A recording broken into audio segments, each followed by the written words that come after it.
Seriez-vous victime de chantage affectif? Donc dans cette vidéo, j'avais choisi d'aborder ce thème. Alors qu'est-ce que le chantage affectif?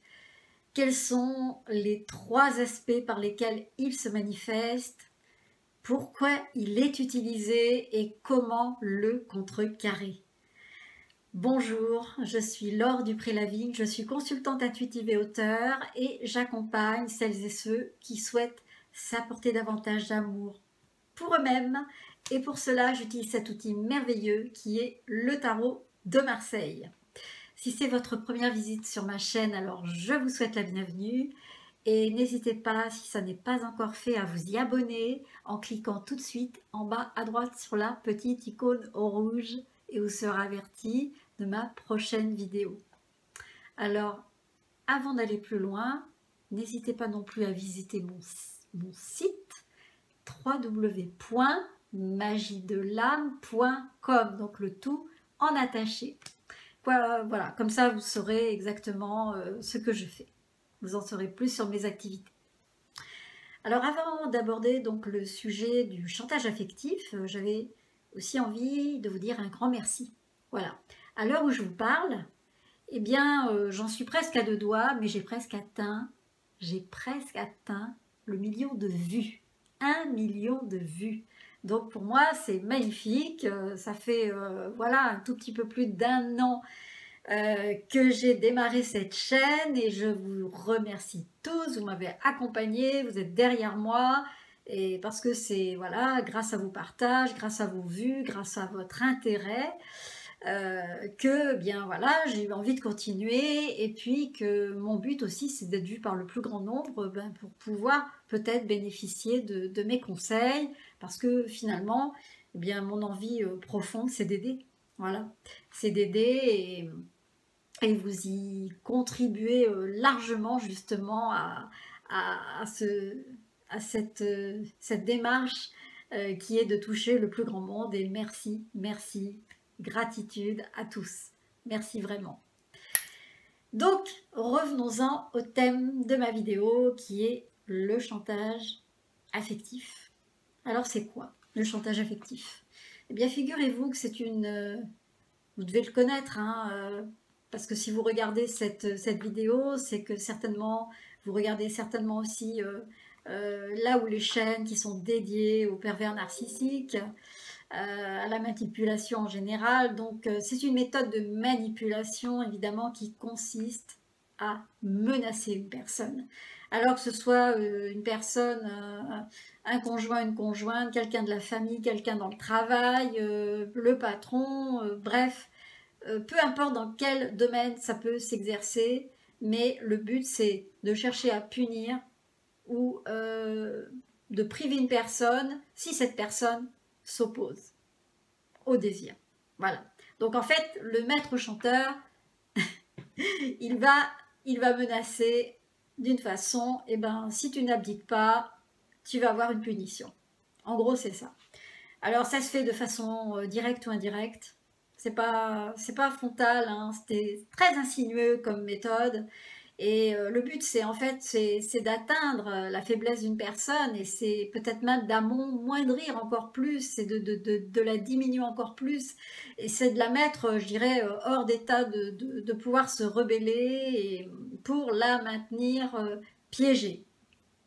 Et en fait, le but, c'est de créer en fait chez cette personne une peur, peut-être même une frayeur, une terreur, enfin des choses qui sont extrêmement effroyables hein, à ressentir, semer le doute, et toujours par le biais d'insinuation en fait. C'est toujours la petite phrase, le petit mot assassin qui va s'infiltrer à l'intérieur de la conversation, ou alors à travers un comportement, un regard, une attitude. Mais en tout cas, ça, c'est quand même important pour moi de le préciser quand j'ai démarré ce thème. Mais c'est vrai que c'est un des panels qu'utilise dans sa boîte à outils de différentes manipulations. C'est ce qu'utilise le pervers narcissique comme type de manipulation parce que il est dépourvu de confiance et la personne qui exerce cette forme de chantage affectif, est dépourvue de confiance, est dépourvue d'estime personnelle, et elle n'a pas d'autre moyen que d'exercer ce pouvoir horrible. En fait, c'est la stratégie qui lui permet de tenir quelqu'un. Hein. Alors comment cette minable stratégie s'exerce? De trois façons, il y a trois aspects hein, que je vais vous expliquer. Le premier, comme je vous l'ai cité plus haut, c'est la menace. Menacer quelqu'un, en gros, concrètement, moi, dans ce que j'ai entendu avec PN numéro 2, c'était parce qu'il voyait que je faisais la tête, étant donné que j'étais pas satisfaite de son comportement, donc j'avais franchement le visage extrêmement fermé, et lui me le reprochait, regardez ce qu'il me disait, il me disait, bah écoute, si tu continues à me faire la tête comme ça, eh bien je te promets que je vais vraiment me dégoûter, je vais finir vraiment, vraiment par me dégoûter. Et là, sous-entendu, ça voulait dire, bah continue à faire la gueule, et tu vas voir, je vais m'intéresser à quelqu'un d'autre, et tu vas voir si tu vas pas te calmer. Donc ça a eu pour effet chez moi déjà de me sidérer, et puis de me faire comprendre que, eh bien, j'avais pas le droit de faire la tête. Il fallait que j'adhère à son truc. Il fallait que j'accepte en fait son comportement et qu'en plus j'ai le sourire. Donc, chantage affectif. Je vais t'atteindre dans ce qu'il y a de plus sensible chez toi, c'est-à-dire ta dépendance affective, ton besoin d'être aimé, etc. Et puis un jour, il m'a lancé comme ça. Eh bien, tu sais, qu'est-ce que tu penses si un jour je devais avoir une deuxième femme? Et là, je le regarde avec des grands yeux, là, grands comme des soucoupes. Et là, je suis effarée. Je vous dis pas la violence, le choc que j'ai entendu. Et je ne sais pas ce que j'ai pu répondre d'ailleurs. Mais lui, il m'a regardé, il m'a dit, de toute façon, je choisirai une deuxième femme quand j'en aurai envie. Et puis, c'est pas toi qui le décideras. Donc, je le ferai quand j'aurai envie.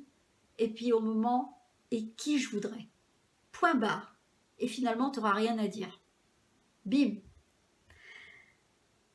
Encore là, une sidération. Alors là, ça vous... Là, j'étais complètement prostrée. C'était juste horrible. Et puis, il y a le cas aussi, où là, bon, c'est pas vraiment quelque chose qui me concerne, où avec le pervers narcissique, il y a eu des enfants en commun. Et pareil, pour exercer un chantage affectif, eh bien, le ou la pervers dit à son conjoint, eh bien, écoute, si tu continues à me faire ces plans-là, si tu veux me quitter, eh bien, dis-toi bien que je vais prendre les enfants et voilà, soit je les envoie au pays, soit tu n'en auras pas la garde, mais en tout cas, tu seras démis de tes fonctions de père ou de mère. Voilà, tu fais une croix sur tes enfants.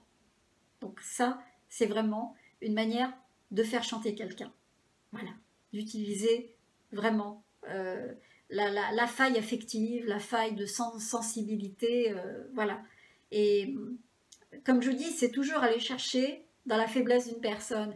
Et souvent, le chantage affectif, dans ce cas-là, c'est vrai, il peut jouer sur des personnes qui ne sont pas en position de pouvoir rebondir, qui sont dépendantes matériellement, qui ont une dépendance d'amour, hein, qui ont besoin de se sentir aimées. Donc, voilà, la personne qui va faire chanter va utiliser tout ça pour jouer sur la fragilité et la vulnérabilité de la personne qu'il veut piéger et continuer à piéger. Parce qu'en fait, l'idée, c'est j'ai tellement peur que tu m'échappes, j'ai tellement peur de perdre le contrôle sur ce que tu pourrais faire, j'ai tellement peur de ne pas pouvoir te maîtriser quand tu vas te rebeller, parce qu'à un moment donné, tu vas peut-être plus accepter la situation, donc je vais te mettre en état de plus bouger. Et généralement, ça marche au début. Franchement, ça marche. Ensuite, il y a un deuxième aspect qui est utilisé, c'est le cadeau. Alors, ça vous est peut-être déjà arrivé, hein, c'est pas simplement avec les pervers narcissiques, mais des gens qui, sous le prétexte qu'ils vous ont fait un cadeau, qu'ils vous ont prêté de l'argent, qu'ils ont fait un acte significatif, une aide vraiment importante à un moment donné de votre vie, vous font sentir que vous êtes redevable. C'est comme si, quelque part, eh bien, vous deviez vous rendre débitrice et que vous vous sentiriez obligé de rendre, de donner en retour, parce que même si voilà, vous avez cette pensée, hein, qu'il faut absolument que vous grandiez, mais qu'en plus de ça, la personne qui vous a donné, qui a eu ces actes généreux, hein, qui vous a fait ces cadeaux, soi-disant, parce que pour moi ce sont des pseudo-cadeaux, c'est une manière de dire je t'achète soit ton amitié, ou je t'achète soit ton amour si je suis quelqu'un de ta famille, mais en retour, t'inquiète pas, voilà, je vais me sentir assez légitime pour m'imposer quand même tu n'auras pas décidé que je m'impose. Voilà. Donc en fait, la personne qui se comporte comme ça aussi, ben, ça peut être aussi, voilà, la famille, dans l'amitié, dans la relation aussi, hein, acheter l'amour de l'autre. Tiens, je te fais ce cadeau, comme ça je peux pouvoir te la mettre à l'envers si j'ai envie de te préparer un petit coup. Eh bien, enfin, sous le couvert d'un acte généreux, je vais te faire avaler la couleuvre, quoi. Voilà. Donc c'est très complexe parce que en fait la personne qui reçoit, eh bien, elle n'est pas en état de pouvoir se rebeller parce qu'elle a reçu quelque chose, donc elle se sent même redevable et l'autre il se croit tout pouvoir. Voilà. Donc ça, c'est une forme de chantage affectif. Le cadeau. Et puis le troisième qui est la culpabilité, utiliser la culpabilité, à travers la culpabilité, eh bien, la personne qui fait du chantage affectif va jouer sur la victimisation. Oui, si je suis malade c'est à cause de toi, oui, le chantage au suicide, si je suis malade c'est à cause de toi, un jour on va me retrouver mort dehors, enfin, combien d'inepties j'ai pu entendre un jour, c'était carrément, on m'appelle au travail et puis on me dit carrément, enfin, il me dit viens, j'ai dû appeler le SAMU, je suis pas bien, j'ai besoin de toi, blablabla. Il avait même pas de quoi payer le SAMU, vous vous rendez compte un peu, donc j'ai dû quitter mon travail, un peu affolée et inquiète en même temps, parce que évidemment, l'empathie, vous voyez ce que je veux dire, hein. Donc je lâche le travail, je pars pas trop bien parce que je mets un peu en galère mes collègues qui se disent mais qu'est-ce qui se passe chez toi. Bon, heureusement elles sont compréhensives. Et je débarque à la maison, vous trouvez monsieur, voilà, apeuré dans un petit coin, là, recroquevillé. Ah ouais, bon, j'ai eu une angoisse, je me sentais pas bien, et puis finalement j'avais rien et tout. Alors tout ça, tout ce pataquès pour rien. Et en fait, tout ça pour que je me sente mal. Tout ça pour me faire bouger du travail, je prenais des risques aussi pour monsieur qui n'avait pas grand-chose, mais qui voulait simplement me dire à quel point il était mal et qu'il fallait que je me sente mal pour lui. Voilà. Donc, combien de fois je l'ai vu s'écrouler en pleurs, combien de fois je l'ai vu vraiment se confondre dans des postures de victime, juste parce que, eh bien, j'avais l'impression qu'il reportait tout son mal-être sur moi. Et en fait, c'est ça la problématique des gens qui vous font du chantage affectif, c'est que eh ben, ils se dédouanent de toute responsabilité et ils vous remettent le bébé de eh ben, tu vois ça, j'arrive pas à le gérer, mais c'est de ta faute. Donc c'est à toi que je refile voilà, la lourde, ça sera peut-être dur pour ta conscience, hein, mais en gros, c'est toi qui es responsable. Si je suis pas bien, c'est toi. Si je suis heureux, eh ben, peut-être que tu y es pour quelque chose, mais si je suis pas bien, je te jure que c'est de ta faute. Donc, vous voyez un petit peu, si vous êtes dans le cas de beaucoup de proies, très empathique, donc évidemment avec cette âme de sauveuse ou de sauveur, vous avez toujours l'impression de ne pas en avoir suffisamment fait, et donc eh bien, vous pouvez tomber très facilement dans le piège de la culpabilité. Donc ça c'est courant, c'est classique, et justement c'est un tort parce que en réalité, on n'a pas à se sentir coupable. Personne n'est responsable du bien-être ou du mal-être d'une personne. Tout comme personne n'est responsable de notre bien-être ou de notre mal-être, à part nous-mêmes. Et quand on a compris ça, et qu'on subit du chantage affectif, eh bien, on se dit, eh bien, toi, tu auras beau me dire ce que tu veux, si vous avez pris assez de recul, même en étant, mais encore dans l'histoire, mais si vous avez pris suffisamment de recul sur vous-même et que vous avez compris qu'en fait, on est tous responsables de notre vie et de ce qui nous arrive, eh bien, on laissera à l'autre son petit bagage là, de problèmes, et on se dira, t'es pas obligé de venir me chercher à me... Je cherche le mot. à vouloir me terroriser ou m'influencer ou m'impressionner, voilà. M'impressionner en voulant me faire croire que si tu n'abdiques pas, je ferai ceci. Je vous donne un exemple. Un jour, on m'a dit, bah, écoute, tu vois, comme tu m'as abandonné, comme tu n'as pas voulu continuer la relation avec moi, eh bien, je suis partie voir une telle. Et là, comme tu veux pas continuer la relation, ben, je vais continuer à retourner voir cette personne. Alors évidemment, quand il s'agit d'une relation et qu'une personne vous balance ça, vous pouvez avoir un sentiment de tiraillement.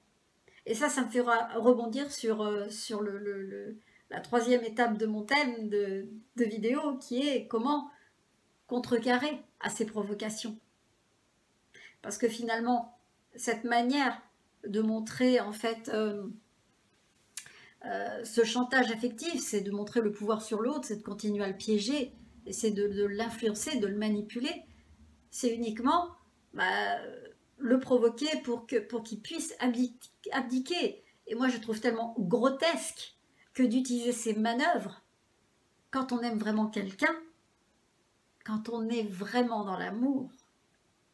Bon, on n'a pas peur de perdre et on n'est pas obligé d'utiliser ces horreurs de comportements aussi bas, aussi grotesques. Donc, quelqu'un qui me dit eh bien, puisque tu n'as pas abdiqué, puisque tu m'as abandonné, puisque tu ne veux pas continuer avec moi, eh bien, je vais voir telle personne. Eh bien, moi, je lui réponds avec beaucoup de détachement et beaucoup d'indifférence, même si au fond de moi, je me sens tiraillée et que ça me blesse. Eh bien, je réponds, vas-y, te gêne pas. Vas-y. Parce que finalement, ce qu'il attendait, c'est « Oh non, s'il te plaît, non, ne fais pas ça, c'est pas bien. » Eh bien, reste avec moi alors. Voyez? Donc, utiliser ce type de menace, pour moi, c'est rédhibitoire. C'est une manière de dire encore, eh ben, écoute, tu vas te soumettre. C'est ça ou c'est ça. Et moi, j'ai répondu, bah vas-y. Finalement, j'ai fait preuve d'indifférence, j'ai fait preuve de détachement, j'ai fait preuve de recul. Et quand bien même je pouvais être touchée par ces mots, eh bien, je ne voulais pas donner de prise parce que je me suis dit, je ne veux pas me rabaisser à ça. Je n'ai pas à me rabaisser à quelqu'un qui me met et qui me pose un tel ultimatum. C'est hors de question. Parce que finalement, le plus beau cadeau, en étant dans l'indifférence et dans le détachement, eh ben, c'est de vous respecter. Et de dire que finalement, vous pouvez prendre le risque de perdre quelqu'un qui vous parle de cette façon-là. Parce que ça veut dire quelque part que vous ou l'autre, c'est la même chose. Donc finalement, qu'est-ce qu'il faut répondre pour contrecarrer en fait à ces provocations? Eh bien, après tout, c'est ton avis. C'est ton avis. Et puis si l'autre il se sent touché parce que vous n'êtes pas d'accord, vous vous dites, ben écoute, t'as le droit de penser ce que tu penses, mais moi en tout cas, j'ai ma conscience pour moi. Et ma conscience, elle est tranquille. Donc, vous restez bien aligné avec votre pensée, parce que vous sentez légitime et vous avez raison. Vous avez le droit. Et puis, si vous devez aller vers la confrontation, ben, allez vers la confrontation en disant à l'autre, mais c'est pas parce que je ne suis pas d'accord avec toi, c'est pas oui, mais tu me dois ça, moi j'ai toujours été là pour toi, je t'ai aidé, etc. Ah bon, tu m'as aidé, c'est bien. Tu m'as aidé parce qu'à un moment donné, c'était important. Mais je pense que si j'ai l'occasion de t'en être reconnaissante, je pense que je l'ai déjà été. Mais est-ce que je te dois quelque chose maintenant? Est-ce que je me dois de te rendre quelque chose pour te prouver que? Donc, en fait, c'est ça. C'est mettre l'autre devant la responsabilité de, eh bien, après tout, si tu as fait ces choses-là, c'est parce que tu avais envie de les faire. Et moi, en aucune façon, j'ai à me sentir coupable. Parce que si t'es pas bien aujourd'hui, eh ben ça reste ton problème. Donc réfléchis aussi à devenir responsable de ce que tu fais, de tes actes. Et si on en est là aujourd'hui, ben peut-être que tu as quelque chose, il y a peut-être quelque chose dans ton comportement qui tombe pas rond. Donc en fait, c'est sûr que avoir ce discours avec un manipulateur pervers narcissique, ça va être compliqué parce que de toute façon, il n'y a pas de remise en question. Si c'est avec une personne qui peut faire ce chantage, parce que ça peut arriver à tout le monde de faire du chantage affectif, peut le comprendre et ça peut le remettre en cause. Mais c'est important aussi. Et le grand cadeau que vous pouvez vous faire par rapport à ces attitudes-là, c'est déjà de montrer que vous vous respectez vous-même. Et ça, c'est le plus gros et le plus grand cadeau que vous pouvez vous faire à vous-même, c'est de vous écouter et de respecter votre envie. Et ça, c'est une preuve d'amour pour soi. C'est de dire, bah écoute, tu peux me faire tous tes chantages et tu peux utiliser toutes les manipulations possibles, mais moi, je resterai droite avec moi-même et bien alignée avec mes envies. Voilà. Et tu auras beau me dire, oui, mais si tu fais ça, il se passera ça, etc. Bien, après tout, je ne veux pas dire prenez le risque de perdre, mais c'est aussi une manière aussi d'aller au-delà de vos limites. Ça vous permet de sortir de votre zone de confort. Donc voilà, je pense avoir fait à peu près le tour concernant le chantage affectif. Si cette vidéo vous a plu autant qu'elle a pu être intéressante pour moi à vous partager, eh bien n'hésitez pas à mettre un petit pouce bleu, n'hésitez pas à la partager si vous connaissez une personne qui pourrait être concernée par le chantage affectif ou qui peut subir la manipulation, eh bien ça pourrait grandement l'intéresser et l'aider. Et puis n'hésitez pas à me laisser vos commentaires. Et puis, écoutez, voilà, je vous dis à très bientôt pour une prochaine vidéo. Je vous embrasse très fort et je vous dis bye bye. Je vous aime fort. Au revoir.